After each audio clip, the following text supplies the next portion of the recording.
अस्सलाम वालेकुम। कैसे हैं आप सब? आई होप आप सब बहुत अच्छे होंगे और मज़े में होंगे। तो ये जो वीडियो है ये हमारी ड्रामा सीरीज़ का सेकंड पार्ट है। तो अगर आप लोगों ने फर्स्ट वीडियो नहीं देखी तो आप मेरे चैनल पर जाकर ग्रीक थिएटर के नाम से एक वीडियो सर्च कर सकते हैं। तो हमने ड्रामा सीरीज़ का स्टार्ट लिया था ग्रीक थिएटर से। तो ग्रीक थिएटर हमने उसका इंट्रोडक्शन, स्टेज के बारे में सारी नॉलेज हमने ली और उसके बाद ग्रीक थिएटर में क्या क्या चीज़ें हुआ करती थी वो सारी डिटेल में हमने डिस्कस की। और उसके बाद आज की वीडियो में हमारा जो टॉपिक है वो है एक बहुत ही फेमस ग्रीक ड्रामा जो कि ऑलमोस्ट हर यूनिवर्सिटी के सिलेबस में इंक्लूड होता है, और ये है इडिपस रेक्स।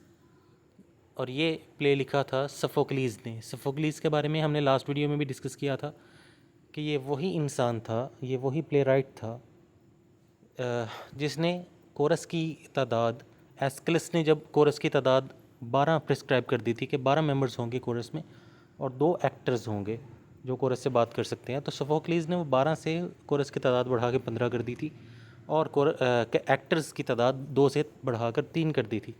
जी हाँ, तो ये सोफोक्लीज़ जो है ये वही प्ले राइट है।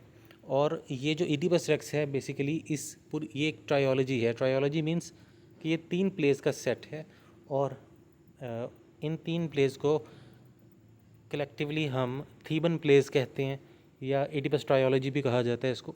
तो इस ट्रायोलॉजी का जो सबसे पहला प्ले है वो है इडिपस द किंग, और सेकंड प्ले उसका है एंटिगनी। एंटिगनी जो कि इडिपस रेक्स की बेटी थी, और उसका जो थर्ड प्ले है वो है इडिपस एट कॉलोनस। तो आज की इस वीडियो में हमारा जो पॉइंट ऑफ फोकस है वो है Oedipus Rex, Oedipus the king. तो सबसे पहले हम डिस्कस कर लेते हैं इसके टाइटल को।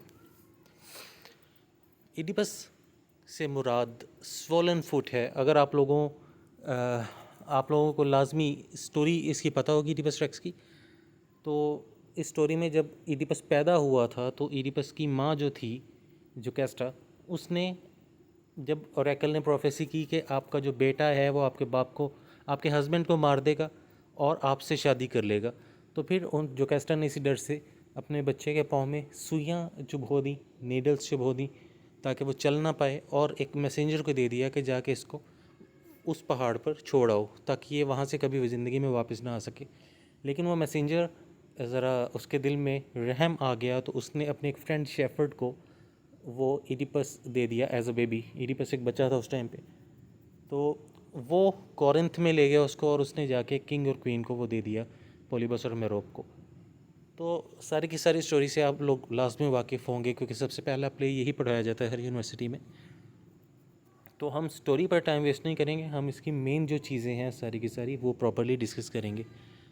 तो इडिपस का मतलब है स्वोलन फुट, क्योंकि जो कैस्टा ने उसके पाँव में सुइयाँ चुभोई थी उसकी वजह से उसके पाँव सूज गए थे, ब्लीड भी हुआ था और उसके पाँव भी सूज गए थे। तो इसी वजह से इसका इडिपस का मतलब हुआ स्वोलन फुट। इनफैक्ट उसी स्वोलन फुट से ही इसका नाम इडिपस पड़ा। तो रेक्स का मतलब है किंग, तो इसका कलेक्टिवली इडिपस रेक्स का मतलब ये हुआ a king with a swollen foot. Secondly ये एक ट्रायोलॉजी है जिस तरह मैंने पहले डिस्कस किया। फर्स्ट प्ले है इसका इडिपस द किंग, सेकंड एंटिगनी और थर्ड इडिपस एट कॉलोनस। अब हम डिस्कस करते हैं Oedipus Rex as a perfect Greek tragedy. तो ग्रीक ट्रेजेडी का कॉन्सेप्ट हम सबको पता है किसने दिया था। तो ये एरिस्टोटल ने अपनी बुक पोइटिक्स के अंदर ट्रेजेडी का कॉन्सेप्ट दिया था। तो उसने ट्रेजेडी के एक तो कंप्लीट उसने डेफिनेशन दी थी। Tragedy is the imitation of an action that is serious and also is having magnitude complete in itself. वो सारी डेफिनेशन आप पढ़ सकते हैं। तो उसके बाद उसने ट्रेजेडी को 6 पार्ट्स में डिवाइड किया था। उसने कहा था कि ये 6 पार्ट्स लाजमी होने चाहिए एक अच्छी और ज़बरदस्त किस्म की ट्रेजेडी के अंदर। तो अकॉर्डिंग टू एरिस्टोटल जो परफेक्ट ट्रेजेडी उस ज़माने में सर्वाइव कर रही थी वो इडिपस रेक्स ही थी। तो चलिए हम देखते हैं किस किस बिना पर इडिपस ने कहा, सॉरी, एरिस्टोटल ने कहा कि इडिपस रेक्स एक परफेक्ट ट्रेजेडी है। तो सबसे पहले उसने 6 पार्ट्स जो डिस्कस किए थे उनमें सबसे पहला पार्ट था प्लॉट।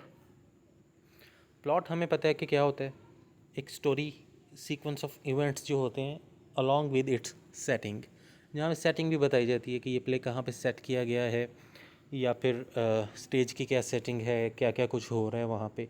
सारी स्टेज डायरेक्शंस और इलाका कौन सा है, मुल्क कौन सा है, ये हर चीज़ बता दी जाती है उसमें।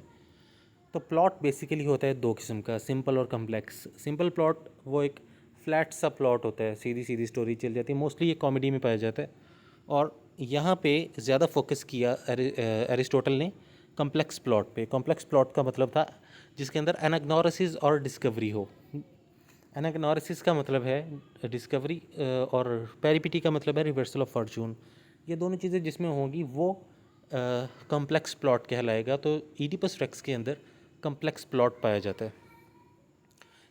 तो टेक्निकली देखा जाए तो एक ग्राफ शो किया जाता है जिसमें सबसे पहले एक्सपोजिशन होता है। एक्सपोजिशन से होता हुआ फिर सबसे पहले कॉन्फ्लिक्ट आता है। कॉन्फ्लिक्ट के बाद राइजिंग एक्शन होता है और उसके बाद क्लाइमैक्स पे चली जाती है बात। फिर क्लाइमैक्स से डाउनफॉल शुरू हो जाता है और एंड पे रेजोल्यूशन हो जाती है। तो ये ग्राफ काफ़ी जगहों पे आपको मिल जाएगा। तो चलिए उस ग्राफ को भी हम डिस्कस कर लेते हैं कि सबसे पहले एक्सपोजिशन होती है। एक्सपोजिशन का मतलब होता है एक्सपोज करना, मीन्स के इंट्रोड्यूस करना। सबसे पहले जब कर्टन्स हटते हैं ड्रामा परफॉर्म होने से पहले तो एक्सपोज होता है प्ले। क्या एक्सपोज होता है कि एक किंग है जो स्टेज पे खड़ा हुआ है और वो सामने अपने एक ग्रुप ऑफ पीपल हैं उनसे बात कर रहा है। वो ग्रुप ऑफ पीपल असल में थीबन्स हैं, थीब्स के रहने वाले लोग हैं, थीब्स के बासी हैं। और असल में उस प्ले में वो लोग कोरस भी होते हैं जो उससे इल्तिजा कर रहे होते हैं एडिपस से। और वो असल में एक गोल सर्कल शेप्ड होती थी जगह जिसके दरमियान में अल्टर होती थी और उस जगह को हम ऑर्केस्ट्रा कहा करते थे जहाँ पे कोरस परफॉर्म किया करता था। तो ये उस जगह पर खड़े होकर ये थीबन्स जो थे ये इल्तिजा कर रहे थे एडिपस से कि हमारे इस इलाके में, हमारी स्टेट में जो है प्लेग चल रहा है, तो इसके लिए आप कुछ कर रहे हैं कि नहीं। तो एडिपस ने कहा जी हाँ, मैंने क्रियॉन को भेजा हुआ है। अपने जो उसका ब्रदर इन लॉ है, बाद में पता लगता है कि वो उसका मामू बन जाता है, इसका मामू होता है, तो इसका अंकल वो हो जाता है बाद में। तो इसने क्रियॉन को भेजा होता है और ऑरेकल ऑफ डेल्फी के पास। तो ये सारी की सारी चीज़ें जो है, एक्सपोजिशन जो है ना, स्टार्ट में हमें इंट्रोडक्शन में ये पता लग जाता है, एक्सपोज होता है, कर्टन हटते हैं कि किंग खड़ा हुआ स्टेज पे, स्टेज की क्या क्या सेटिंग है वो सारी पता लगती है। और उसके बाद सामने जो थीबन्स हैं वो उससे बात कर रहे होते हैं। ये इसकी एक्सपोजिशन है। उसके बाद स्टार्ट में एक कॉन्फ्लिक्ट पता लग जाता है। कॉन्फ्लिक्ट इसमें स्टार्ट में ये पता लग गया कि प्लेग है शहर में और प्लेग को दूर करने के लिए कुछ ना कुछ कर किया जाना चाहिए। और बाद में जो असल कॉन्फ्लिक्ट आता है वो तब आता है जब क्रियॉन आके कहता है कि लायस का मर्डर जो है उसको एवेंज करना चाहिए, उसकी मौत का बदला लेना चाहिए। उसके बाद जब आगे हम जाते हैं राइजिंग एक्शन की तरफ तो वो आहिस्ता आहिस्ता एक्शन राइज होते जाते हैं, मींस के क्लाइमैक्स तक लेके जा रहे हैं स्टोरी को। जिस तरह बॉलीवुड की मूवीज़ के अंदर इंटरवल होता था, तो वो इंटरवल का मतलब मिड नहीं होता था। इंटरवल का मतलब होता था कि जब सारी की सारी स्टोरी पीक पे पहुंच चुकी है उसके बाद अब स्टोरी टर्न होगी। तो तब बहुत बड़ा जब धचका लगता है स्टोरी में, बहुत कोई बड़ा, उसी को हम क्लाइमैक्स कहते हैं। जब वो आता है उसके बाद स्टोरी का डाउनफॉल शुरू हो जाता है, वो अपने एंड की तरफ चलना शुरू हो जाती है, उसको हम इंटरवल भी कहते हैं। तो यहाँ पे उसके लिए जो वर्ड है वो क्लाइमैक्स है। तो अपने क्लाइमैक्स तक जा रही है, इसलिए उसको हम कहेंगे कि राइजिंग एक्शन चलता हुआ जा रहा है। तो राइजिंग एक्शन जो जा रहा है इसमें टायरीसियस को बुलाया जाता है। टायरीसियस ईडिपस को ब्लेम करता है कि तुम मर्डर उठा के चुपे अल्फाज में उसको बताता है। उसके बाद क्रियॉन जो है वो ईडिपस को बताता है कि तुम ही इसमें हो, इन्वॉल्व हो इस चीज़ में। तो ईडिपस इन दोनों को कहता है कि तुम दोनों मेरा थ्रोन मुझसे छीनना चाहते हो। और इसी तरीके से फिर कोई मैसेंजर बुलाया जाता है। डिफरेंट चीज़ें इसके आंखों के सामने आती है जो गैस्ट्रस की कन्वर्सेशन होती है, लेकिन ये किसी भी चीज़ को समझ नहीं रहा होता क्योंकि ये दब चुका होता है अपने प्राइड के नीचे। वो प्राइड इसका हमार्शिया होता है, उसको भी हम डिस्कस करते हैं आगे जाके। इसके बाद आगे बात चली जाती है राइजिंग एक्शन तक। राइजिंग एक्शन से होते हुए क्लाइमैक्स आ जाता है और क्लाइमैक्स जो है वो डिस्कवरी वहाँ पर क्लाइमैक्स पे जाके हो जाती है। और डिस्कवरी क्या होती है एडिपस को, जब मैसेंजर आके एडिपस को बता देता है कि आपके जो फादर थे पोलिबस कॉरिंथ में, उनकी डेथ हो चुकी है। तो ये बात मैसेंजर उनको बता देता है और फिर वो ईडिपस थोड़ा इजी फील करने लगता है और वो कहता है कि अब ओरेकल की प्रोफेसी जो है वो झूठ हो गई है। लेकिन साथ ही फिर जोकेस्टा उसको अपनी स्टोरी सुनाना शुरू कर देती है। इस तरह मैंने भी अपने बच्चे को भेजा था पहाड़ पर, और फिर शेफर्ड को बुलाया जाता है, तो शेफर्ड ने बताया उसको कि हाँ मैंने कॉरिंथ में दे दिया था। तो इडिपस को सारी स्टोरी डिस्कवरी हो गई, दरियाफ्त कर ली उसने सारी स्टोरी। तो वो क्लाइमैक्स पे होती है डिस्कवरी। ये एक कॉम्प्लेक्स प्लॉट की निशानी है। तो वो सारी स्टोरी उसको डिस्कवर हो गई। उसके बाद आती है पेरिपिटी। उसी डिस्कवरी को एनाग्नोरिसिस कहते हैं, और उसके बाद आगे पेरिपिटी को रिवर्सल ऑफ फॉर्चून कहते हैं या डाउनफॉल भी कहते हैं। तो यहाँ से अब उसका डाउनफॉल शुरू हो गया। जो कैस्टा मर गई, इडिपस ने उसके ब्रूचेस से, उसकी गाउन से ब्रूचेस निकाल के अपनी आंखें निकाल ली, अंधा हो गया, ब्लाइंड हो गया, और उसके बाद चलते चलते हुए रेजोल्यूशन तक स्टोरी पहुँच गई कि इसको क्रियॉन ने एग्जाइल कर दिया, जिला वतन कर दिया। मैंने आपको शायद कल भी बताया था उस वीडियो में, लास्ट वाली वीडियो में, कि उस ज़माने में डेथ से ज़्यादा बुरी चीज़ और शर्मिंदगी का बाइस ये समझा जाता कि अगर आपको एग्जाइल कर दिया जाए। तो ये सारी चीज़ें हमें मिलती हैं इडिपस रेक्स में। तो ये बात तो कंफर्म हो गई कि कॉम्प्लेक्स प्लॉट तो है इसमें इडिपस रेक्स में। तो एरिस्टोटल की पहली चीज़ जो ट्रेजेडी की थी प्लॉट, वो फुलफ़िल हो गई। सेकेंडली कैरेक्टर कैसा होना चाहिए ट्रेजेडी का? सबसे पहले उसमें गुडनेस होनी चाहिए, अच्छाई होनी चाहिए। एक ऐसा अच्छा कैरेक्टर होना चाहिए, जब कोई अच्छे कैरेक्टर पे ट्रेजेडी आएगी तो ऑटोमेटिकली ऑडियंस जो है उसके अंदर डर और खौफ की लहर दौड़ेगी कि इतने अच्छे बंदे के साथ ऐसा हो गया, तो हम तो हैं ही गुनाहगार, तो हमारे साथ भी तो हो सकता है। तो असल में ट्रेजेडी का मकसद होता है पिटी एंड फियर अराउज करना ऑडियंस के अंदर। पिटी कहते हैं तरस को, फियर कहते हैं खौफ को, डर को। तो ऑडियंस के अंदर तरस, उस कैरेक्टर के लिए तरस पैदा कर देना और खौफ की लहर दौड़ा देना कि इस बंदे के साथ हो गया, हमारे साथ भी हो सकता है, ये ट्रेजेडी हमारे ऊपर भी आ सकती है छोटी छोटी मिस्टेक्स के साथ। तो गुडनेस, इडिपस एक अच्छा कैरेक्टर है क्योंकि इसने स्फिंक्स की रिडल सॉल्व की, अपने लोगों के लिए बड़ा ये कारआमद साबित हुआ, बड़ा फ़ायदेमंद साबित हुआ, बड़ा सपोर्टिव नेचर है इसकी। और उसके बाद ये इसकी गुडनेस थी। उसके बाद अब प्लेग के लिए भी लायस के मर्डर को अवेंज करने की कोशिश कर रहे। तो गुडनेस बिल्कुल है इसमें इडिपस रेक्स के अंदर। उसके बाद एप्रोप्रिएटनेस का मतलब है कि क्या वो कैरेक्टर जो स्टेज पे परफॉर्म कर रहा है जो इंसान, क्या उसको वो रोल सूट भी कर रहा है कि नहीं। तो उस ज़माने में जिन जिन लोगों ने इसको परफॉर्म किया, तो ज़ाहिर सी बात है उस ज़माने में ये पसंद किया गया तो आज तक सर्वाइव कर रहा है। सेकेंडली, उसको जो जो वर्ड सिलेक्शन दी गई है, जो जो वर्डिंग उसको दी गई है, अगर स्टार्ट में वो बहुत ज़्यादा रोब से बात कर रहा है तो क्या वो किंग वाले डायलॉग उसको दिए गए हैं, क्या वो डायलॉग्स उसके लिए अप्रोप्रिएट हैं? तो जी हाँ, वो बिल्कुल थे। क्योंकि स्टार्ट में जिस तरीके से इडिपस जो है वो लाइंस बोलता है, वो कहता है कि in the line of Cadmus, nursed at his ancient hearth, why have you strewn yourself before these altars in supplication with your bows and garlands? The breath of incense rises from the city with a sound of prayer and lamentation. तो ये सारी की सारी questioning nature और ये थोड़ा हैवीपन और क्या कहना चाहिए इसको, थोड़ा रोब और दबदबा जो है ये किंग में ही होना चाहिए। तो ये वाकई उसकी जो वर्डिंग है, वर्ड सिलेक्शन जो किंग के लिए की गई है वो उसके लिए अप्रोप्रिएट है। उसके बाद ट्रू टू लाइफ का मतलब है कि वो कैरेक्टर रियल लाइफ होना चाहिए।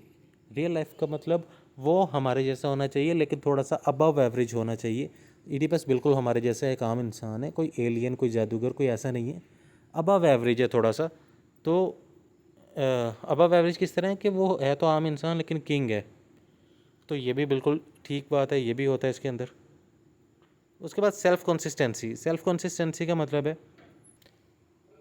तो ये सेल्फ कंसिस्टेंसी जो है इसका मतलब है कि वो कैरेक्टर इतना कंसिस्टेंट हो अपने हमार्शिया को लेकर, अपने एरर ऑफ जजमेंट, अपने ट्रेजिक फ्लॉ को लेकर इतना कंसिस्टेंट हो कि वो असल ट्रुथ को पीछे ही छोड़ जाए और अपनी उस चीज़ को लेकर, जिस तरह इडिपस का हम हमार्शिया कहते हैं, ह्यूब्रिस, एक्सेसिव प्राइड, वो इतना मगरूर हो गया है स्फिंक्स की रिडल सॉल्व करने के बाद कि वो अपने आप को बाकियों से बहुत ज़्यादा ऊपर समझ रहा है। वो समझ रहा है कि मैं हर तरह की परेशानियों को डील कर सकता हूँ, और इतने इसी अपने गरूर के अंदर वो इस चीज़ को भूल गया कि मैंने एक बंदे को कत्ल भी किया था, और जिस वजह से ये कॉरिंथ से निकल के यहाँ पे आया था वो चीज़ भी, वो वजह भी भूल गया। तो ये इसकी कंसिस्टेंसी है कि वो कंसिस्टेंट हो के अपने गरूर के अंदर इतना कंसिस्टेंट है कि वो असल चीज़ों को भूल ही गया। उसके बाद थॉट, तो क्या इडिपस रेक्स की इंटरनल थॉट जो है ऑडियंस के सामने पोर्ट्रे हो रही है? तो जी हाँ, बिल्कुल हो रही है। हमने जब लास्ट वाली वीडियो में ग्रीक थिएटर को इंट्रोड्यूस किया था, तो कोरस के कैरेक्टर में हमने ये भी डिस्कस किया था, कोरस कैरेक्टर के इनर थॉट्स के बारे में बताते हैं। तो जी हाँ, कोरस जो है ग्रीक थिएटर्स में और बाद में भी शेक्सपियर के दौर में भी वो बातें जो कैरेक्टर खुद नहीं बताता उसके बारे में उसके बारे में कोरस ज़रूर बता देते। तो ये भी बिल्कुल है, इडिपस रेक्स में ये चीज़ पाई जाती है। इसके बाद स्पेक्टिकल का ऑप्शन आ जाता है। स्पेक्टिकल का मतलब है कि वो चीज़ जो हमें स्टेज पर नज़र आ रही है, जिस तरह स्पेक्टिकल्स ग्लासेस को कहते हैं, ऐनक को कहते हैं, तो स्पेक्टिकल कहा जाता है वो चीज़ जो हमें नज़र आ रही है। स्टेज के ऊपर हमें क्या नज़र आ रहा है, हमें प्रॉपरली उनके कॉस्ट्यूम्स, उनकी प्रॉप्स, उनकी जो भी स्टेज की सेटिंग है, और वो बोल रहे हैं, हमें ऑर्केस्ट्रा नज़र आ रहा है, वो किस तरीके से परफॉर्म कर रहा है, किस तरीके से डांस कर रहा है, तो वो सारी की सारी चीज़ें परफेक्टली फाइन है इडिपस रेक्स में। तो ये चीज़ भी फुलफिल होती हुई हमें नज़र आ रही है एरिस्टोटल की। उसके बाद डिक्शन, जो मैंने पहले बात की कि कैरेक्टर को जो लैंग्वेज दी गई है उसकी लैंग्वेज का उतार चढ़ाव, अगर फॉर एग्जांपल स्टार्ट में कोई रोब वाला सीन है तो रोब वाले डायलॉग्स उसको दिए गए हैं, एंड पे अगर कैथारसिस वाला कोई सीन है, कोई पैसिमिस्ट होना चाहिए उसको, तो पैसिमिस्ट डायलॉग्स उसको दिए गए हैं। तो डिक्शन जो है, वर्ड जो हैं, लैंग्वेज उसकी जो जो डायलॉग्स जो उसके हैं वो परफेक्टली फाइन तरीके से दिए गए हैं अप्रोप्रिएटनेस से। और लास्ट सॉन्ग, सॉन्ग का मतलब है यहाँ पे कोरस। कोरस हमेशा गाता है, कभी बोलता नहीं है, आम कन्वर्सेशन में एंगेज नहीं होता, वो गा कर हमेशा बात करता है। तो जी हाँ, बिल्कुल ग्रीक थिएटर की सबसे मेजर चीज़ होती ही कोरस थी। तो ये सारे के सारे एलिमेंट तो हम कहेंगे कि बिल्कुल एग्जिस्ट करते हैं इडिपस रेक्स के अंदर, तो इसलिए ये एक परफेक्ट ग्रीक ट्रेजेडी हो सकती है। इसके बाद हम चलते हैं नेक्स्ट स्लाइड की तरफ। तो Oedipus as a tragic hero, तो जी हाँ, इडिपस जो है वो बिल्कुल एक ट्रेजिक हीरो है, क्योंकि हमने देख लिया अकॉर्डिंग टू एरिस्टोटल, जो एरिस्टोटल ने 6 हमें पार्ट्स दिए थे ट्रेजेडी के, वो उन सब पर इडिपस परफेक्टली फॉल करता है। तो वो इडिपस एक परफेक्ट ग्रीक ट्रेजेडी तो है। तो ये भी देख लेते हैं कि क्या इडिपस एक परफेक्ट ग्रीक ट्रेजिक हीरो है। तो सबसे पहले ट्रेजिक हीरो के बारे में ये ज़रूरी होना चाहिए कि वो अबव एवरेज हो। अबव एवरेज का मतलब जो मैंने पहले डिस्कस किया कि एक आम इंसान, लेकिन आम इंसान से थोड़ा सा ऊपर। इडिपस एक किंग है तो आम इंसान लेकिन थोड़ा सा ऊपर है, किंग है। जिस तरह ओथेलो है, आम इंसान है लेकिन जनरल है। और डॉक्टर फॉस्टस आम इंसान है लेकिन वो एक स्कॉलर है। तो अबव एवरेज है, क्योंकि अबव एवरेज इंसान पर जब ट्रेजेडी आएगी तो फिर ऑडियंस के अंदर पिटी एंड फियर अराउज होगा, क्योंकि ऑडियंस उससे कनेक्ट कर पा रही है। नॉवल कैरेक्टर, एक अच्छा कैरेक्टर, जो हमने गुडनेस का पॉइंट देखा वो भी बिल्कुल है एडिपस के अंदर। उसके बाद हमार्शिया, एरर ऑफ जजमेंट या ट्रेजिक फ्लॉ, ये तीनों एक ही चीज़ के नाम है कि एक ऐसा अच्छा इंसान जिसके अंदर कोई एक फ्लॉ है, कोई एक खामी है, उस खामी की वजह से उस पर ट्रेजेडी आ जाती है, उसी को हम हमार्शिया कहते हैं, उसी को हम एरर ऑफ जजमेंट कहते हैं, या उसी को हम ट्रेजिक फ्लॉ कहते हैं। तो जहाँ तक एडिपस की बात है तो एडिपस का ट्रेजिक फ्लॉ ह्यूबरिस है, मीन्स के एक्सेसिव प्राइड, बहुत ज़्यादा मगरूर है इडिपस। इतना ज़्यादा भी मगरूर नहीं है, लेकिन अपने गरूर के नीचे दब गया है। उसको इतना पता लग गया है कि मैंने स्फिंक्स की रिडल सॉल्व कर दिया तो मैं कुछ भी कर सकता हूँ। उसके बाद एनाग्नोरिसिस, जो हमने क्लाइमैक्स वाले पोर्शन में डिस्कस किया कि डिस्कवरी होती है इडिपस को, बिल्कुल होती है। पेरीपिटी, रिवर्सल ऑफ फॉर्चून, उसकी फॉर्चून बिल्कुल रिवर्स होती है। और डाउनफॉल भी आता है उस पर, उसको एक्साइल कर दिया जाता है। मैंने पहले बताया कि ग्रीक दौर में डेथ से ज़्यादा बुरी चीज़ समझी जाती थी या शेमफुल चीज़ समझी जाती थी एग्जाइल हो जाना, जिला वतन हो जाना, कंट्री से निकाल दिया जाना। तो इडिपस को निकाल दिया गया, तो डाउनफॉल तो था इसका। उसके बाद पिटी एंड फियर, क्या इडिपस रेक्स का जो कैरेक्टर है वो पिटी एंड फियर अराउज करता है ऑडियंस में? जी हाँ, बिल्कुल करता है, क्योंकि अबव एवरेज है, नोबल कैरेक्टर है, हमार्शिया उसके अंदर है, डिस्कवरी से हो रही है, रिवर्सल ऑफ फॉर्चून है, उसका डाउनफॉल हो रहा है, प्रॉपरली उस ग्राफ के ऊपर फॉल कर रहा है ये, तो ऑडियंस के अंदर automatically pity and fear arouse होता है। और लास्ट बात हमने कल डिस्कस की थी लास्ट वीडियो में कि ग्रीक थिएटर में, ग्रीक प्लेज में जो ट्रेजिक हीरो हुआ करते थे वो कभी मरते नहीं थे। शेक्सपियर के दौर में आके सबके सब जो ट्रेजिक हीरोज़ थे वो मरना शुरू हो गए। हैमलेट मर गया, किंग लियर मर गया, ओथेलो मर गया, मैकबेथ मर गया, जूलियस सीजर मर गया, वो सब के सब मर गए। तो इन प्लेज में मरते नहीं थे, तो इसीलिए इडिपस रेक्स भी नहीं मरता था। इनके 3 प्लेज सर्वाइव कर लेता है वो। तो जी हाँ, बिल्कुल इडिपस रेक्स जो है एक परफेक्ट ट्रेजिक हीरो भी है। उसके बाद ये लास्ट 2 पॉइंट्स हैं, गॉड्स एंड गॉडेसेस और रोल ऑफ फेट या चांस। तो क्योंकि अब स्टार्ट में हमें पता है इडिपस ने क्रियॉन को कहाँ भेजा हुआ है, ओरेकल ऑफ डेल्फी के पास। जब इसको स्टार्ट में जब ये स्टोरी बताता है कि कोरिंथ से क्यों निकला, कोरिंथ से एक ड्रंक कार्ड ने, एक शराबी इंसान ने इसको कहा कि तुम एक बास्टर्ड हो, तुम पोलिबस की औलाद नहीं हो, पोलिबस एंड मेरोप की। तो ये ओरेकल के पास गया। तो उस ज़माने में ओरेकल्स जो थे उनके पास जाया करते थे लोग प्रोफेसीज पूछने के लिए। तो ओरेकल्स का डायरेक्ट ताल्लुक होता था गॉड्स गॉडेसेस वगैरह से। तो ये ओरेकल ऑफ डेल्फी के पास जाता है। तो वो अपोलो को मानते हैं। अपोलो गॉड ऑफ सन है, सूरज का देवता। तो गॉड्स और गॉडेसेस का डायरेक्ट ताल्लुक होता था उस ज़माने में। तो अगर गॉड्स और गॉडेसेस का ताल्लुक है डायरेक्टली लोगों के साथ, तो फिर ये मैंने आपको लास्ट टाइम उस वीडियो में भी, ग्रीक थिएटर वाली वीडियो में भी बताया था कि ग्रीक थिएटर के अंदर, आप वो वीडियो दोबारा देख सकते हैं, उसमें इमेज भी मैंने शेयर की हुई थी ग्रीक थिएटर की, आप इंटरनेट पे भी सर्च कर सकते हैं। उस थिएटर में जो स्क्रीन का पोर्शन था, जहाँ पे स्टेज था जहाँ परफॉर्म किया जाता था प्ले, उसके ऊपर विंडोज़ थी। वो विंडोज़ गॉड्स एंड गॉडेसेस को दिखाती थी। तो एक्टिव रोल था गॉड्स एंड गॉडेसेस का। वो गॉड का और इंसान का आपस में रिलेशन दिखाना चाहते थे कि इंसान गॉड्स के बगैर कुछ भी नहीं है, और अगर इंसान गॉड्स के बगैर कुछ भी नहीं है तो सब कुछ गॉड्स कंट्रोल कर रहे हैं। और अगर सब कुछ गॉड्स कंट्रोल कर रहे हैं तो it would not be wrong to say कि सब कुछ जो है वो फेट के हाथ में है, किस्मत के हाथ में है। तो there is an active role of fate in the play Oedipus Rex. तो यहाँ पे हमारा जो ये प्ले इडिपस रेक्स है ये एंड हो जाता है। तो आई होप कि आपको हर चीज़ क्लियर होगी। अगर ना भी क्लियर हो तो आप कमेंट में भी पूछ सकते हैं मुझे। तो थैंक्स अ लॉट।